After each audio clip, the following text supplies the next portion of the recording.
एक लड़की की बारात मंडप से सिर्फ इसलिए उठ जाती है कि दूल्हा नाराज होकर चला जाता है। उसे 4 व्हीलर देने का वादा लड़की के पिता ने किया था, जो उसे पूरा नहीं कर पाते हैं। जब ये बात लड़की सुनती है कि बाहर लड़ाइयाँ हो रही हैं, शादी की पूरी तैयारियां हो चुकी हैं, उधर फेरे होने वाले हैं।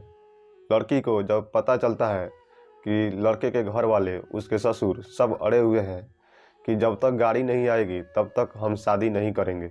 ये बात जब लड़की सुनती है तो गुस्से से आग बबूला हो जाती है और आकर साफ मना कर देती है कि मुझे अभी इस घर में शादी करनी ही नहीं है, आप बारात लेकर वापस जा सकते हैं। नमस्कार, मैं हृदय प्रताप।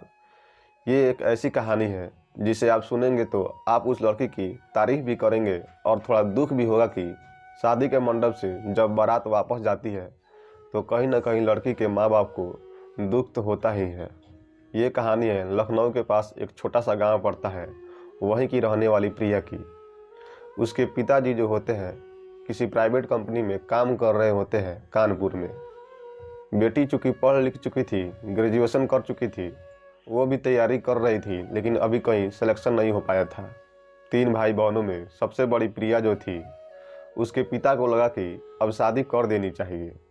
पिता चूँकि प्राइवेट कंपनी में काम कर रहे होते हैं, प्राइवेट काम था तो 20 से 25 हज़ार आमदनी होती थी। वहीं पे एक रिलेशन में एक लड़का होता है कानपुर में, सरकारी अध्यापक, गवर्नमेंट टीचर प्राइमरी में बन जाता है। किसी के टच से मिलते हैं तो दोनों एक ही कास्ट के होते हैं तो लोग कहते हैं कि बात कर लीजिए, आपकी लड़की भी पढ़ लिख रही है, रिश्ता हो जाए तो अच्छा है। तो ये बोलते हैं गवर्नमेंट टीचर है तो हम बेचारे कहाँ इतना दहेज दे पाएंगे। फिर वो बोलते हैं जो लड़के के रिश्तेदार होते हैं, एक बार लड़की लड़के को दिखाते हैं, लड़की लड़के एक दूसरे को देखते हैं, दोनों एक दूसरे को पसंद कर लेते हैं। लड़का बोलता है लड़की मुझे पसंद है, कोई बात नहीं, जितना आपसे हो सकेगा।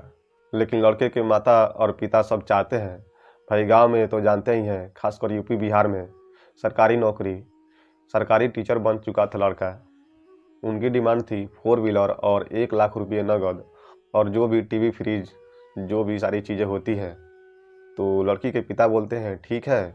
लड़की के मामा जो थे वो गवर्नमेंट जॉब में थे और एक मामा बिजनेसमैन होते हैं।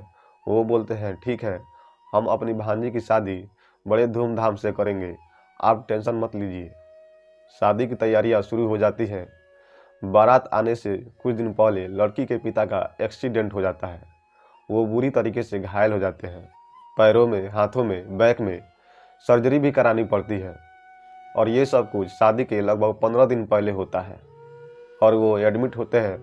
उनकी सर्जरी में लगभग 3-4 लाख रुपये खर्च हो जाते हैं। जो इनकी भी जमा पूंजी थी सब दवा में लग जाता है। फिर ये होता है कि शादी अभी कैंसिल कर दिया जाए। फिर ये होता है कि शादी की डेट पड़ चुकी थी और बहुत सारा सामान खरीद भी लिया गया था। और ऐसा होता है कि शादी तो करना भी होता है किसी तरीके से। फिर पिता डिस्चार्ज होकर घर वापस आ जाते हैं। वो अभी पूरी तरह से सही भी नहीं हुए थे। शादी का आधा अधूरा सामान आया होता है। आधा अधूरा सामान जो पैसे रिश्तेदारों ने दिए थे, खुद के जो पैसे थे, वो सारे पैसे उनके इलाज में खर्च हो जाते हैं। लड़के को ये बात बताई जाती है कि देखिए अभी बहुत सारी चीज़ें जो हैं, गाड़ी की जो बात हुई थी और जो भी सारी चीज़ें हैं, सारे पैसे दवा में खर्च हो गए और अभी और भी खर्च होंगे। आने वाले समय में 1-1.5 साल के अंदर धीरे धीरे एक एक सामान करके आपको दे दिए जाएंगे।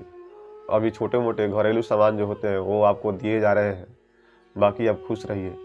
लेकिन जिस दिन बारात आती है, इसके पहले तो वो सब कुछ मान जाते हैं, लेकिन जिस दिन बारात आती है, जब फेरों की बात आती है तो लड़के के भाई और पिता ये सब अड़ जाते हैं कि नहीं, जब तक गाड़ी नहीं आएगी, जब तक ये सामान नहीं आएगा, टीवी फ्रिज वगैरह नहीं आएगा, तब तक ये शादी नहीं होगी।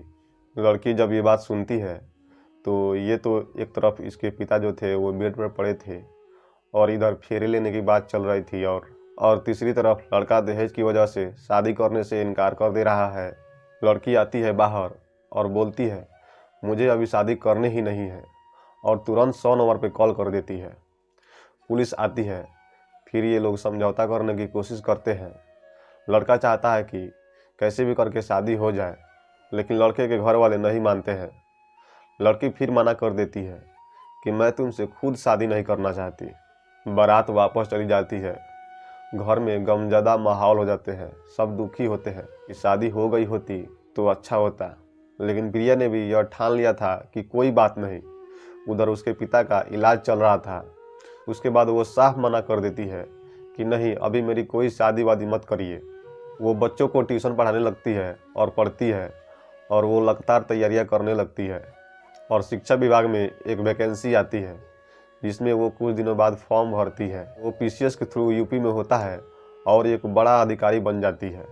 अधिकारी बनने के बाद प्रिया का सिलेक्शन, उसकी पहली पोस्टिंग जो होती है वो कानपुर में होती है। और वो चूँकि शिक्षा विभाग एजुकेशन डिपार्टमेंट में उसका होता है, तो वो जाती है कानपुर में तमाम स्कूलों में चेकिंग करने। क्योंकि काम करना उसे अच्छा लगता है, एजुकेशन से जुड़ी ही थी। एक दिन वो छापा मारने एक स्कूल पे जाती है और बुलाती है कि इस स्कूल का इंचार्ज कौन है। इंचार्ज गलती से आते हैं और देखते हैं तो देखकर चौंक जाते हैं। और ये और कोई नहीं थे जिन्होंने भाई साहब ने शादी से इनकार किया था। ये वही थे जिन्होंने प्रिया से शादी करने से इनकार कर दिया। आज वही प्रिया पीसीएस अधिकारी बनकर उनके ही स्कूल में जांच करने गई थी।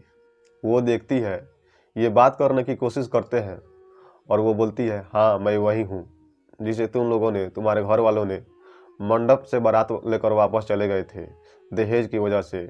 मैं वही हूँ। वो सॉरी बोलता है और कहता है, मैं तो चाहता ही था। तो प्रिया बोलती है कि अगर तुम चाहते तो तुम शादी कर लेते, लेकिन तुम भी अपने घर वालों की जिद में आ गए थे। खैर, तुम रजिस्टर लेकर आओ। ये कहानी एक पूरी फिल्मी कहानी जैसी होती है। जैसे 3 साल पहले उनका रिश्ता टूटा था, वो दोनों एक दूसरे से दूर हो गए थे और लड़के की भी कहीं और पे शादी हो गई थी। और वो अधिकारी बन के उसी स्कूल में, उसी जिले में जाती है, लखनऊ से कानपुर। उसके बाद बहुत सारी खामियां। ये भाई साहब जो है, जानते ही हैं, लोभी और लालची थे।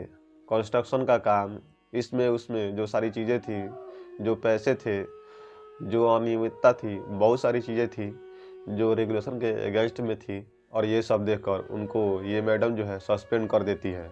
वो बहुत हाथ पैर जोड़ते हैं, माफ़ी मांगते हैं कि मुझे माफ़ कर दो, मतलब कि मुझे समझ में नहीं आया, ठेकेदार ने गलती किया, वो यहाँ पे ऐसा। लेकिन करप्शन का चार्ज इनके ऊपर लगाकर वो मैडम इनको नौकरी से बर्खास्त करने का लेटर शासन को भेज देती है।